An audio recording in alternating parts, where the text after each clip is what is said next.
आगे है वो क्वेश्चन, मैंने बोला वो आगे का बोल गया था, sorry. A person borrowed a certain sum at 6% interest per annum and immediately lent the same to the another person at the 10% interest per annum। ये अभी का लेटेस्ट स्टाइल है। एक के पास से पैसा उठाया 6% पे और दूसरे को चढ़ाया 10% पे, बीच में की जो 4% है ना वो खुद कमाएगा। अभी लोग ऐसा करते हैं। He gained ₹1200 in 6 months।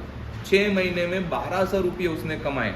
What is the sum the person borrowed? तो कितना पैसा उसने 6% पे उठाया होगा, उसको 10% पे डाला होगा, तो जो 4% का गैप है ना वो उसको मिला 1200 rupees in just 6 month.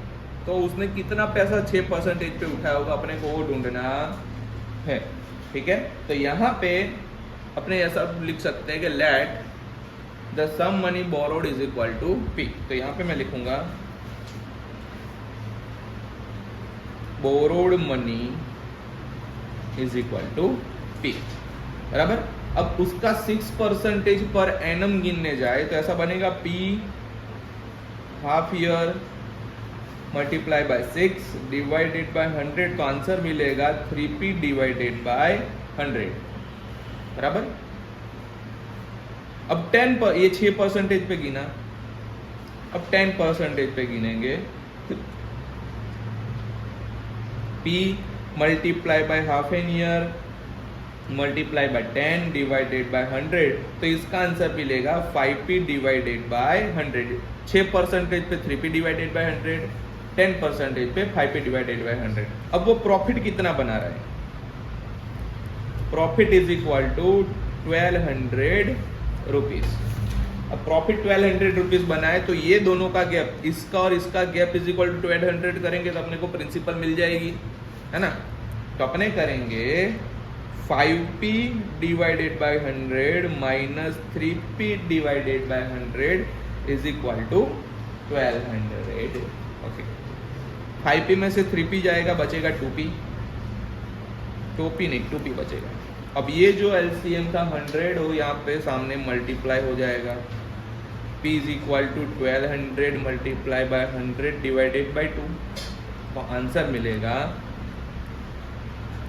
p is equal to 600 multiplied by 100, so p is equal to 60,000 rupees.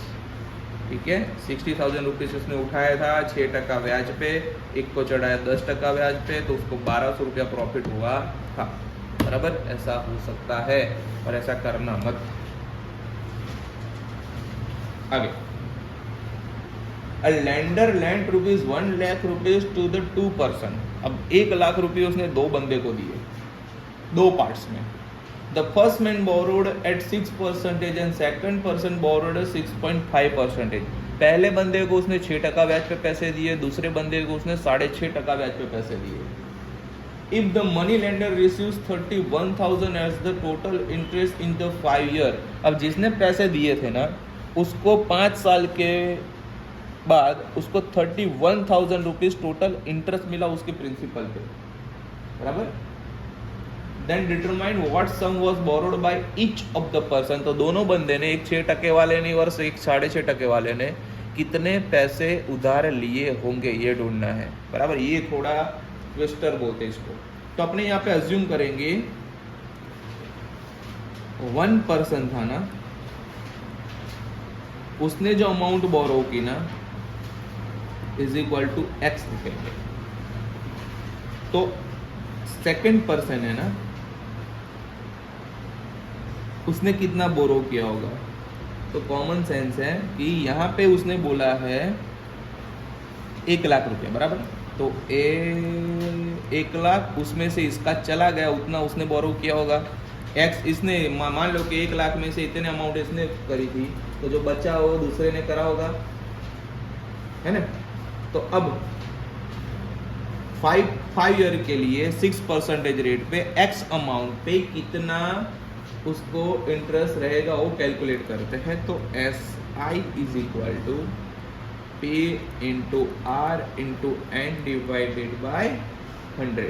तो यहाँ पे बचेगा x into 5 into 6 divided by 100 तो यहाँ पे बचेगा एक तो 5 इसका होएगा x multiply by 30 divided by 100 तो 0, तो यहाँ पे होगा 3x डिवाइडेड बाई 10, मतलब कि 0.3x।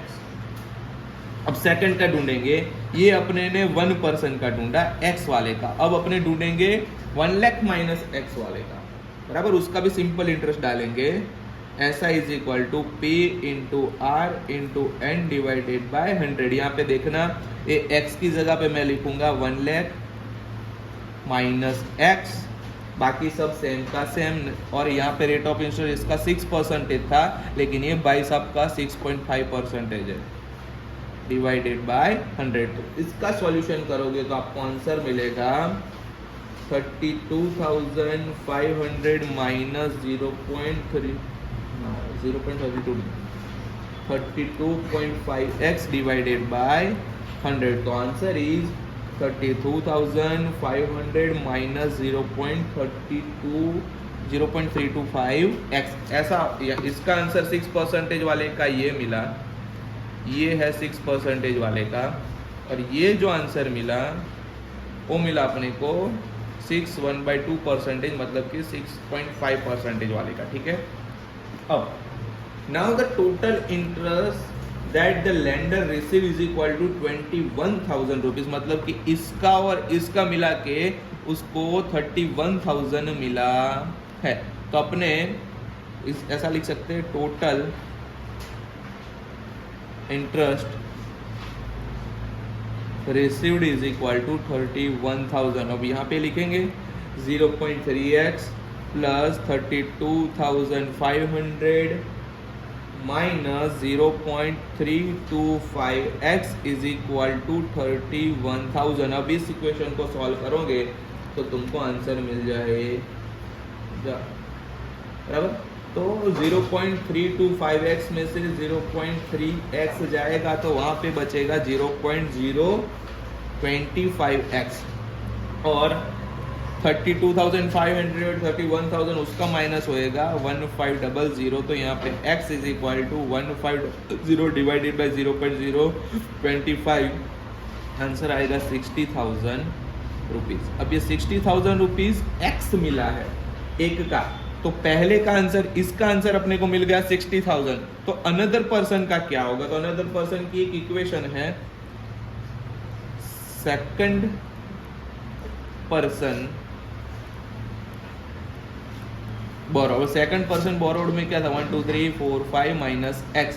तो यहाँ पे 1 लाख तो थे ही, उसमें से x माइनस करेंगे तो उसने कितने उठाए होंगे? देखो हो गया, सेकंड पर्सन का 40,000, फर्स्ट पर्सन का 60,000।